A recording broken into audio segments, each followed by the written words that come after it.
Hello, Carol. This segment again deals with an aspect of Seattle, with an aspect of Dr. Clement A. Finch, who I'll call Clem throughout, who was my mentor in Seattle. He's 15 years older than I was at the than I am, or that he was. He died 6 months ago, 4 days before his 95th birthday.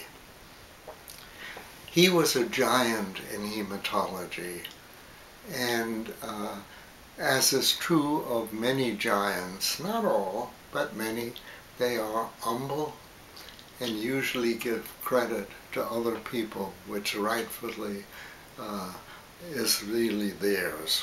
And Clem was a master of humbleness, tolerance, integrity, and always shared any of his ideas as giving credit to his fellows, and I'm one of those beneficiaries.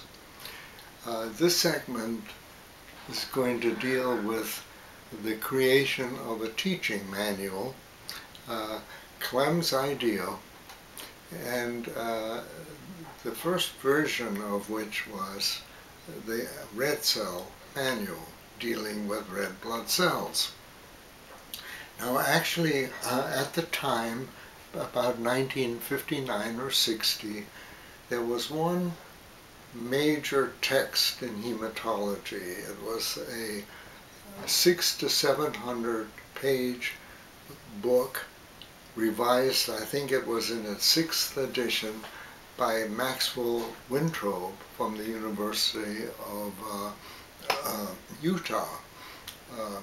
A wonderful man, but a 600 to 700 page book costing $25 to $30 a copy, even then, seemed out of line to what Clem's ideal was.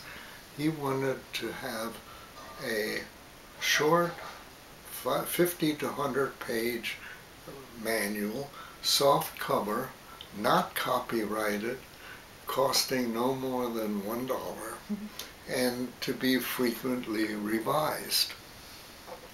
In 1960, he produced a short version of a hematology manual, about 50 to 60 pages, but it was really not what he really wanted.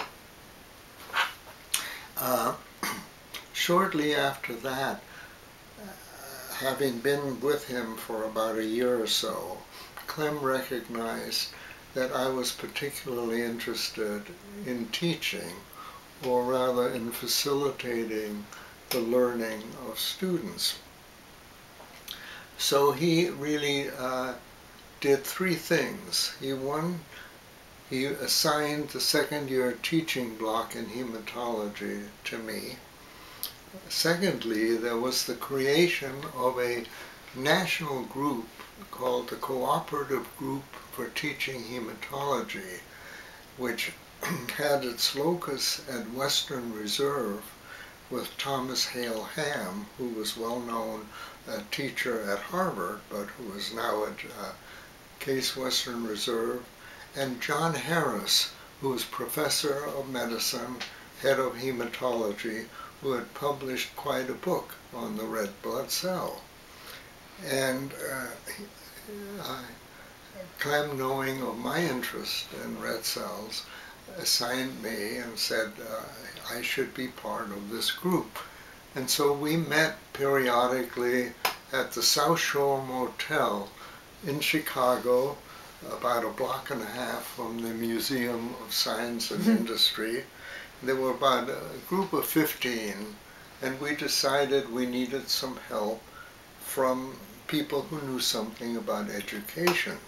And so we enlisted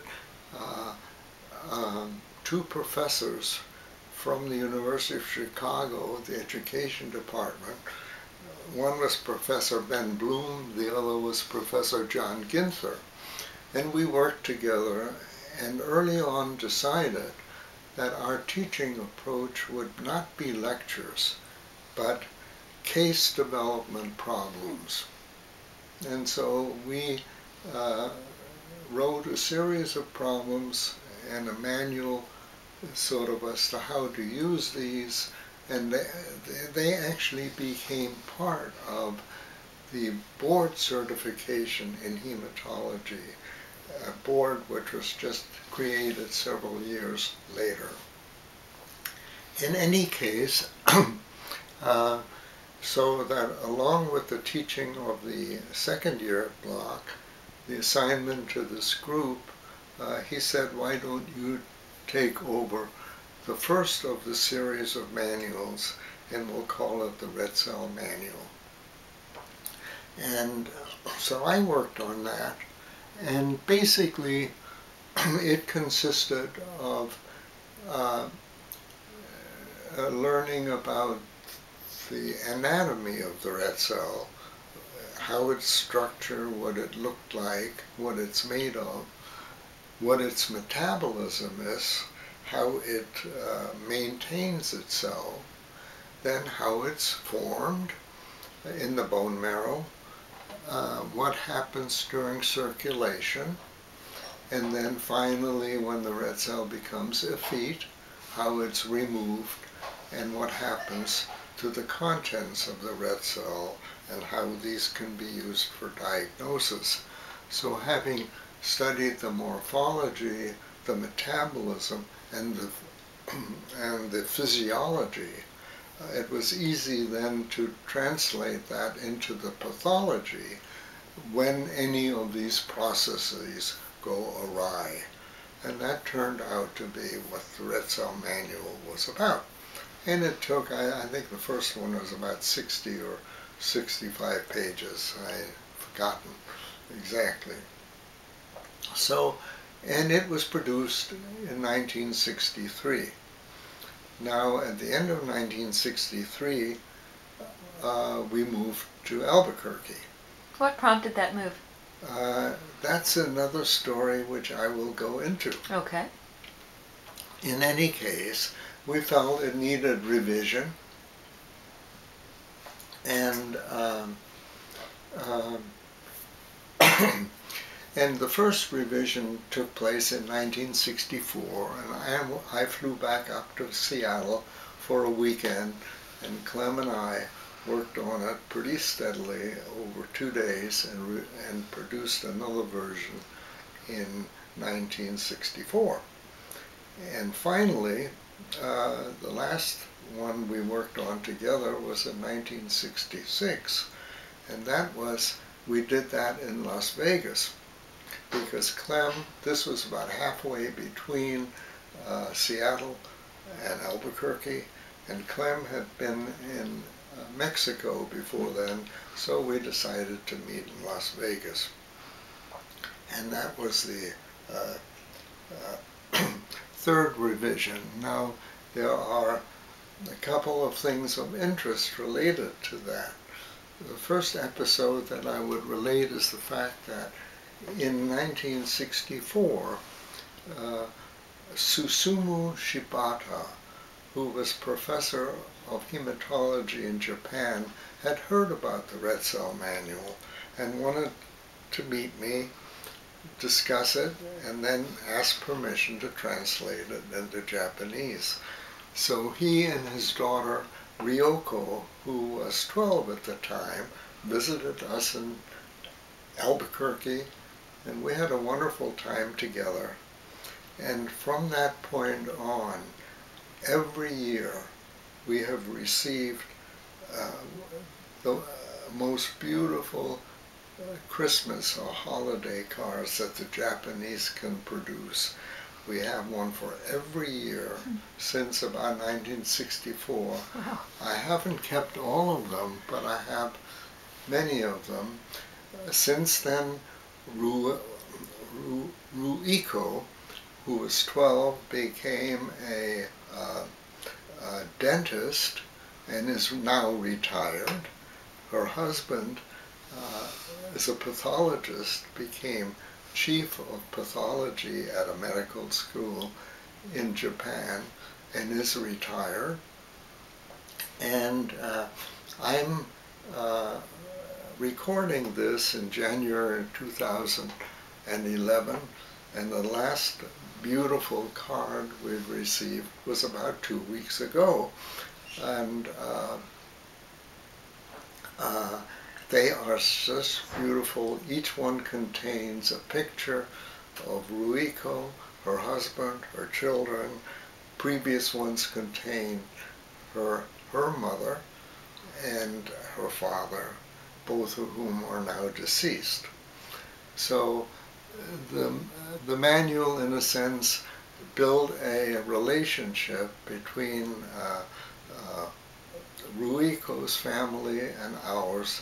Unfortunately, we never visited each other again since '64, but we exchange annual holiday greetings.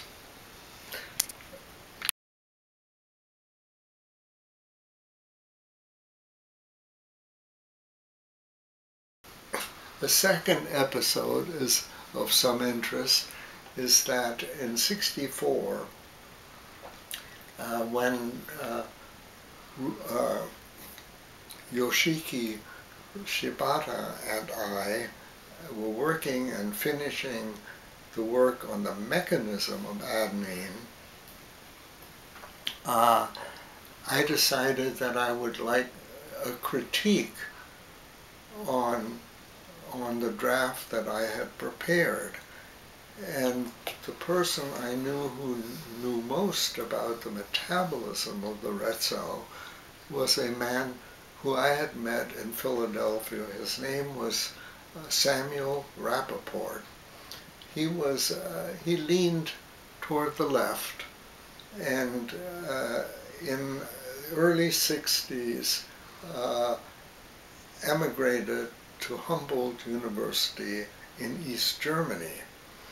And so I sent him a copy of the draft of our studies on the mechanism of adenine to get his suggestions.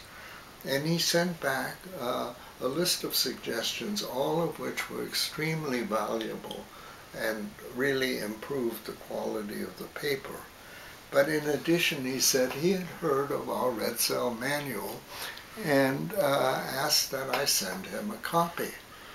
Now this is 1963, or '64, and the letter had been opened, presumably by the State Department, and contained a note that I should be circumspect about sending a red cell manual to East Germany.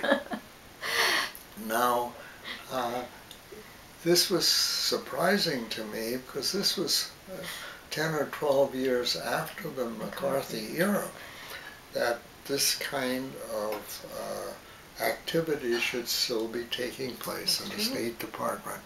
Well, I showed it to the people at the Puget Sound Blood Center where I did my work, and the people in Seattle. Both groups suggested I not send the red cell manual to East Germany.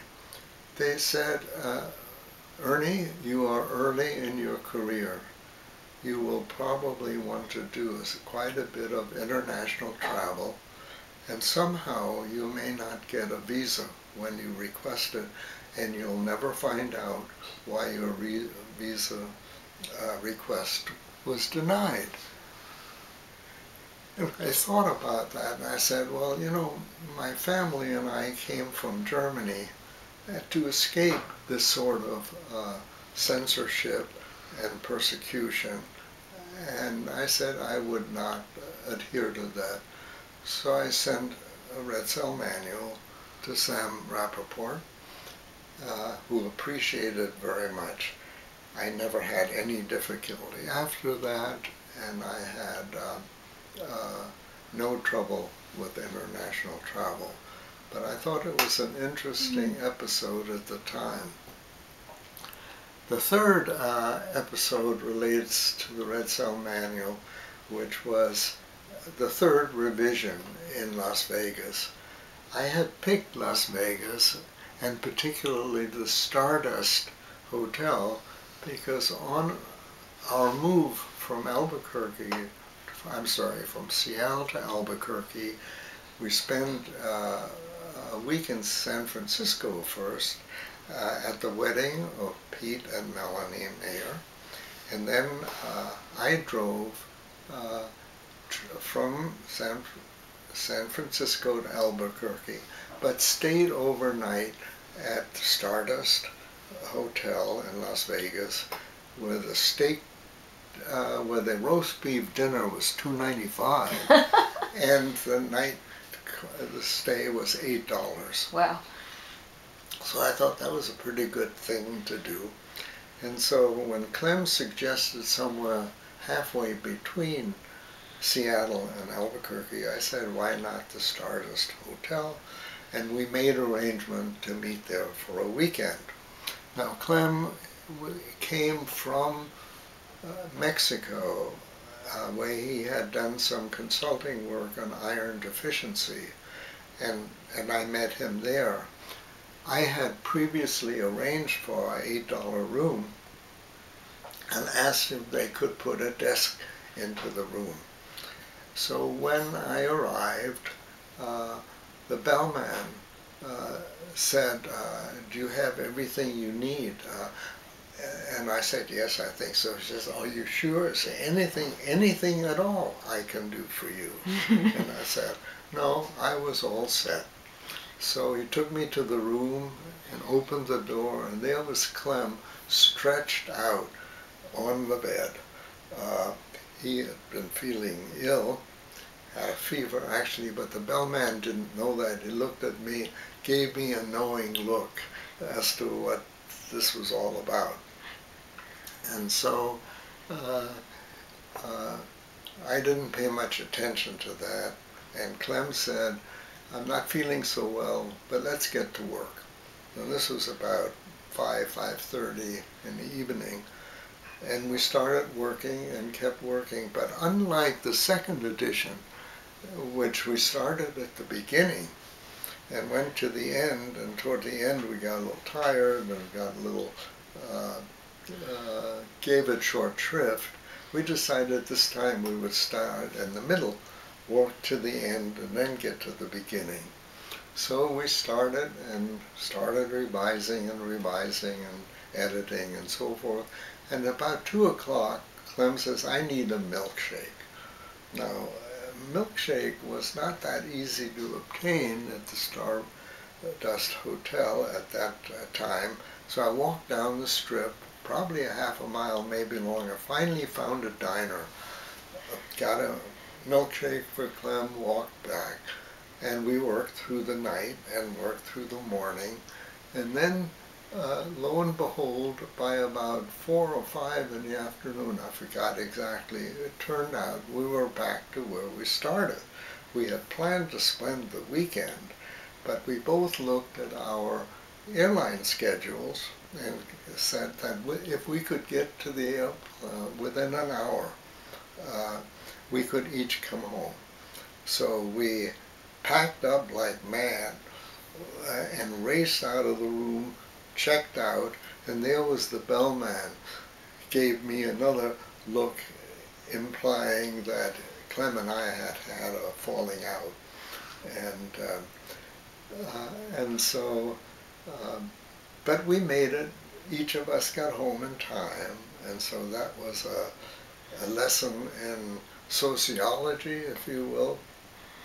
And but the Red Cell Manual then became standard in a number of medical schools, followed by a manual of white cells, which I didn't edit as such, but which we wrote our own edition in Albuquerque, and one on coagulation and the platelets, and that formed actually the basis of our teaching of hematology in Albuquerque. Yeah. So you pulled an all-nighter to do the third edition. What? You pulled an all-nighter to do the third edition. I've never known you to do an all-nighter in your life, my life. somebody else took it over after that for 4th, 5th, etc. editions? It went, then Dr. Hillman took it over in about, in the 80s. The edition with Clem and I, and there was an additional author added, Hillel Giblet, in in blood groups that we did not deal with, the ABO, RH, and all the other blood group. And she was an expert from Seattle. She died about 2 years ago, a wonderful woman. I had a couple other questions. One of them was, we seem to hear that you mentioned hematologists from Japan a lot.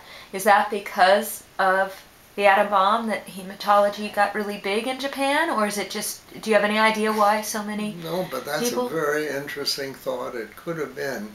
It turned out that there was a collaboration. There was the Atomic Bomb Casualty Commission, which one of my colleagues at the University of New Mexico was part of. And he had relationships in Japan. I did not. I don't, it's conceivable now that you raise the question that maybe Bob Anderson maybe had mentioned, who was aware of the Red Cell Manual, might well have mentioned that to Dr. Shibata, whom he met. And that may be why he visited us. That's a very good thought. I don't know. The recruitment of Yoshiki Sugita to help me work out the mechanism. He had been a fellow in Charlottesville over Dr. Shanoutan, and I had heard of their studies and told Dr. Shanoutan that I was very interested in working out the mechanism of how adenine worked. And he recommended that Dr. Sugita knew some of the techniques of separating the various compounds. And so by labeling these radioactively and analyzing the specific activity of adenine, labeled adenine and various compounds, we could work out how adenine in fact achieved its goal.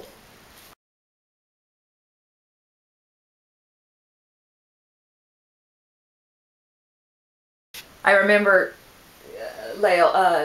Dr. Stone, I don't remember his first name. Lael was my friend. He was Bob Stone. He was in Albuquerque, yes. But he also, it turns out, had been in Japan right after the war, right? You knew about that. Yes, and he was part of the Atomic Bomb Casualty Commission as well.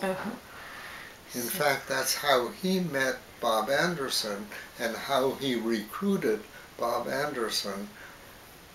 Bob Stone was chairman of pathology, then became dean, and then Bob Anderson became chairman of pathology. So it's all related. Yeah. When I was at the Chemical Heritage Society in Philadelphia, I think I told you this story a couple years ago when I went there, that we happened to be visiting the day that they had a conference there, and while we were looking at the things in the museum, the folks from the conference came down on break, and we were staring at this glass tubed thing, and a guy came over and he said, "Do you know what this does?" And we said no, and he said he worked with something in the early 50s that was another copy of this machine, but it had been developed in Japan or for Japan after World War II because it was a mechanical way of starting to count red blood cells for leukemia. That before that it had been looking at slides, but there was such a large number, there were so many patients that they needed to figure out a way to do it. It couldn't be done manually, and that this machine had been developed for that purpose. I didn't so that know ties that. That's terrific. Yeah, so it's pretty Yeah, cool. we used Coulter. It was called a Coulter counter that we used for the automated counting of red cells, ultimately white cells and platelets as well, and those are still in use. Was yours also basically a clear glass thing? Because I was really struck by the fact that today machines are basically black boxes. You know, so you have a machine, you really have no idea what the innards are doing. And as he talked about it, he could, because it was all clear blown glass and inside and things like that, you could see the whole process. He could point what was happening because you could really see everything. And I was very struck by the difference between that and our, computer our technology machines today. were black boxes. Black boxes. Yeah. They had those there too. So it was pretty cool. Okay, and then are you going to do later why Albuquerque, or do you want to include that in this segment? Let's do a segment on why we left Albuquerque, why we left Seattle for Albuquerque. Okay.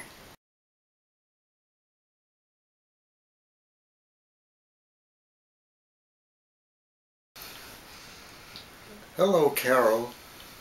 You asked the question as to why did we move from Seattle to Albuquerque, and I will try to give you the background of that, and you'll see again that Dr. Clement Finch, my mentor, whom I will call Clem, has really been a pivotal figure in my entire career, and was also the pivotal driving force that led us from Seattle to Albuquerque.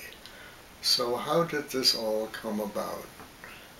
We moved to Seattle 3 weeks after you were born, and we first moved for about 6 weeks into Union Bay Village, which was near Lake Washington, a series of temporary Quonset huts left over from World War II.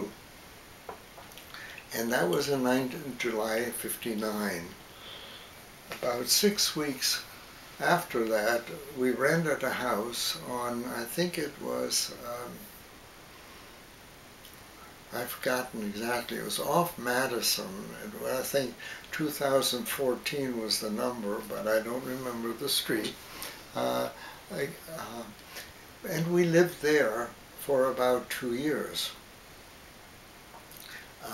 Then we found a beautiful home that Eve really liked. It was in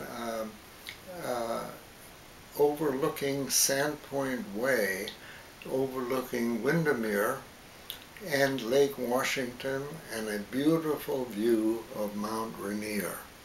We moved there in 1961. It was a beautiful H-shaped house, in a sense, where you had 2 wings, a central corridor, and then a kitchen and a living room as the other parts of the H. Carol ran around this house but didn't know how to bank her turns, so she bumped into the walls as she ricocheting around. Ricocheted around. It was also the first home that Lori was in when she was born in December of '61. And what was the address of that home? 5008 Pullman Avenue. And we loved that home. And I liked what I was doing at the University of Washington, doing well. The research, as I mentioned, regarding adenine and some other aspects were going well. The teaching was going well. And so one Saturday morning, it was in November of 1962, I gave a lecture at the Ross conference. Ross, I think, made pediatric foods. Anyway, it dealt with the use of isotopes in medicine, and my topic was the use of isotopes in hematology as related to pediatrics.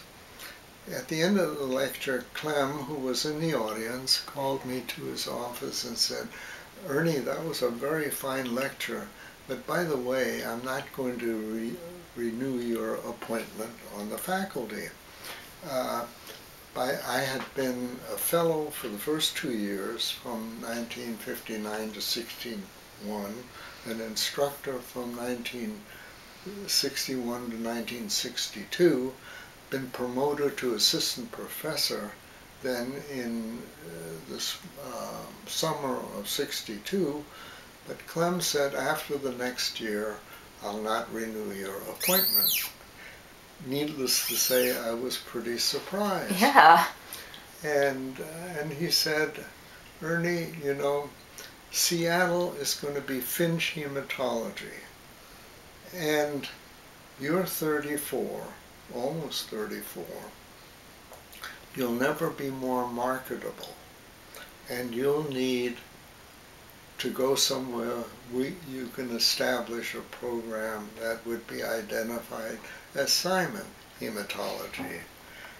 It was a beautiful and wonderful example of tough love. Oh my, yes. The kindest thing that Clem could have done.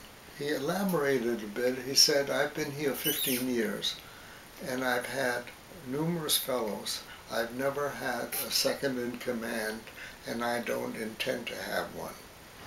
And so that was it. I came home, told Eve that our stay in a beautiful home was limited. She was, I didn't learn that until many years later. She said she loved the home, but it simply wasn't suitable for young children. And so she apparently was not crushed that we would be leaving this home. Clem, after this, within a few days, maybe the next day, he actually left for a 6 or 8 week trip around the world. He was a consultant in iron deficiency and its prevention throughout the world. And so, for some mysterious reason, job offers seemed to arrive at my door. Now, I'd never received a job offer before, so I wondered how this conceivably could have happened. I think we all know why it happened. Of the attractive ones, the first that really caught my interest was one in Gainesville, Florida. They asked me to visit. After my visit, they offered me an associate professorship with tenure, 700 square feet of lab space, and a very nice office. I contemplated about it, and when I presented this to Clem, and he looked at it, frowned, didn't say much, finally said, "Why don't you ask for 1,500 square feet of lab space?" Well, the chairman of the department had 900 feet. So there was something mysterious about that suggestion, but that's what he said. Anyway, I wrote back another letter or so, but finally declined the offer. Shortly thereafter, I became aware that there was a new medical school in New Mexico, and I told Clem that I might be interested in that. So an interview was arranged for me with Solomon Papper, who was the chairman. At the time, there were 5 chairmen already appointed in Albuquerque, but only chairmen of departments. There was a chairman of psychiatry, a chairman of medicine, chairman of surgery, chairman of anatomy, and a chairman of biochemistry. So I went down there. I was asked to give a grand rounds. They presented a case and I discussed the case. And then I came back and shortly thereafter I received an offer of a job, which was as an assistant professor with 296 square feet of lab space next to the elevator in the old Bernalillo County hospital. Clem looked at that. He says, "Sounds great." He says, "Wonderful." And so I accepted that. And what he was, of course, telling me was that, first of all, he knew that in Gainesville, in the department, there were 2 other associate professors. He knew that Albuquerque, this would be the 6th faculty appointment, that if I did well, there was no limit to what I could achieve there. It would be my own program, as it turned out to be, and I was made chairman of the curriculum committee, having had the experience in the cooperative teaching program. Sure. So Solomon Papper appointed me to that. In addition, he said something a year and a half later. He said that Clem had written a 4-page letter about me. He said he didn't paint a picture of an angel, but what I learned, 2 things. One, that if I came, there'd be no surprises, and there were none. And he said anybody who takes the time to write 4 pages on a candidate must think highly of that candidate. So Clem, again, directed my career. So again, you see the enormous influence that Clem had on the direction of my career. And it went on. Once I had the program going, initially, let me put it this way, I introduced the first 2 weeks of the medical school curriculum was a unit on the red blood cell. Wow. And it dealt with the red cell from a molecular level as to what the hemoglobin was made of and what one amino acid difference could make and produce sickle cell, to the global impact of the red cell because of anomalies in the hemoglobin. Sickle cell, for example, protected children from cerebral malaria, and several red blood cell diseases, thalassemia in the Mediterranean littoral, protected children from malaria. So there were several mutations, including the blood group Duffy, thalassemias, sickle cell, that persisted in the population because the heterozygote had a survival advantage in a malarial environment. And so one could trace from the molecular basis to the geography in this red cell unit. And we had an experiment on red cell metabolism to introduce the students to the gamut of medicine from molecular to geography, and that was the first unit. But Clem had an influence throughout my career. He was my first visiting professor of hematology once the division had been established in 1964, I believe. He then, when I moved into we continued our relationship in hematology. I worked with Seattle on the education program of the annual meeting of the American Society of Hematology.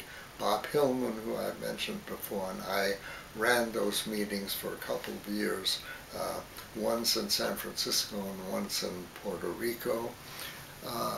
Clem was, once I went to the NIH and was head of the blood division there, he was the chairman of the advisory committee in blood. When I left Bethesda and came to Phoenix was the time Clem retired.